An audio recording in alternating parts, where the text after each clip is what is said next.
just stunning. I love that. And it's lovely. If you're singing with the mates, have you known Charlotte since she was about 10? Yeah, we were very young. Both of us, actually, not just her.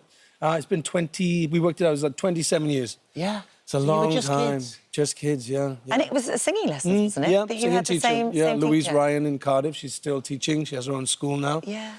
I think there's a picture of me up there somewhere. And Very young one. I mean, you knew really that this was what you wanted to get into from a very, very young age. Singing was it. That was it. And at the age of 16, you moved out, you went to Cardiff, and then you got a job, and really just to pay the bills for the singing. Yeah, I mean, it's to take 15 quid out a week and pay for the singing lesson. And that's sort of when I started to learn what this sound I used to make and then to use it and use the best version of it, you know, and learn through Italian aria and German lieder and Welsh hymns and musical theatre. Well, you got a scholarship in London. I mean, then obviously you get into what is an incredibly successful West End career. But was it a letter you left for a casting director that changed everything? Yeah, it was. It was for a casting director called Anne McNulty, who was actually the casting director at the Donmar Warehouse when I was 27, and they were doing a play about two Welsh boys and their mums, and I thought, this is my chance, and I couldn't get in, so I couldn't get an audition, so I wrote her directly, and she read the card, invited me in, and I went for an audition, and I got the job. It was me, another Welsh actor called Matt Ryan, Sue Johnston, and Lindsay Coulson.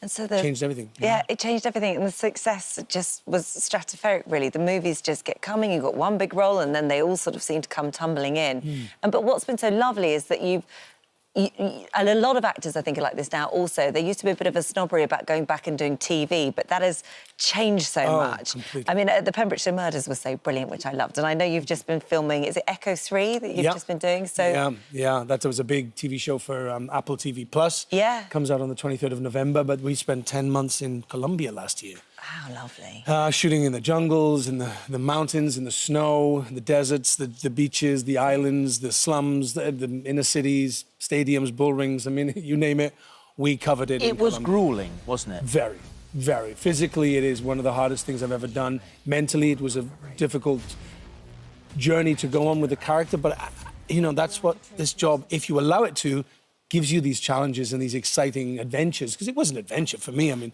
playing a Delta Force special operative soldier with, you know, real Delta Force going, no, not like that, like this, and, you know, lower, you know, carry it properly and all that stuff. But you know what, you needed a bit of a challenge, because when you did 9 Perfect Strangers, didn't you just have, like, the best 5 months in Byron Bay? Swings and roundabouts. It wasn't work. We were all sort of thinking, this is mental. Like, we're coming to this amazing retreat every day in Byron Bay, being fed glorious food, going to the beaches on our weekends, surrounded by lovely people in Australia. Yeah. It was magical. Yeah. And so that's when you were obviously working with Nicole Kidman. So you were singing around the piano. That's where the singing started there. Well, yeah. I mean, I remember when the first conversations I had with Nicole, she said, "Oh, me and Keith love your first album. Well, love your album," because I only had one at the time. And I was like, "Really? You've heard it?" She's like, "Oh, we love it. We've got an amazing voice."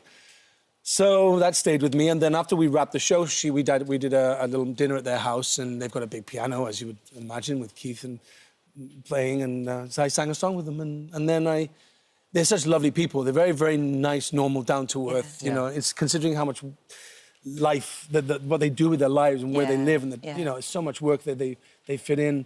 They're still very grounded and nice people, and that's sort of where I guess I had the courage to pick up the phone and ask her to do a duet on my album. And you said that actually the key to that was finding the right song, something that you knew she'd love. Yeah, and I did. And I just knew that this song, with our two voices, would blend really, really well. And sure enough, she went into the studio in Nashville with Keith and recorded this. And it just was magical.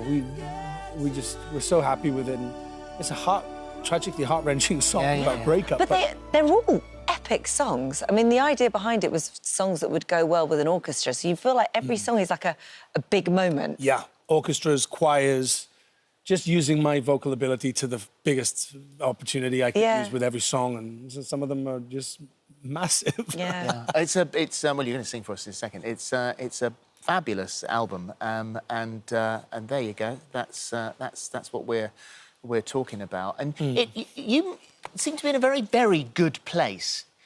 You have such a rich genre of things that you can play on, you know, TV and in the movies. You've got the music career as well. You've got lovely Fran, who... Yes. so, you know, everything seems to be in the right place. Yeah, everything's great. Everything's really good. I mean, I work very hard, but everything I do, I love. I just, my family are well, life is good, and I'm just enjoying the journey, you know. It's not... You can't guarantee it's always going to be as brilliant as this, but the moments you get when you just have to embrace them and just enjoy every moment of it, enjoy the breathing through it, and just being grateful that I got this opportunity to do what I've always wanted to do. And it keeps happening, because I don't know whether you can say anything about it, but you were about to rehearse something, yes, we can record talk something. about it, yeah. We can talk Yes, about it. yeah, Because that's a big one. It's huge. Yeah, I'm going to host my own one-off Christmas special Showtime show where I'm going to have guests, Beverly Knight, Ollie Murs, Leanne Rimes, Nico Scherzinger. I'm singing with all of them, chatting to them, singing songs from my Welsh heritage, shooting it in Wales. It's going to be just a great all-round entertaining show for the family. Bit nervous? Pardon? Bit nervous? Just a little bit. Just a little bit, not going to lie. Nervous but excited. I'm just going to try and enjoy it. Half of the audience is in Wales. It's going to be my family in the village I come from. So, you know, Exactly. It's going to be a lot of familiar faces. Christmas. It's Christmas, which is perfect.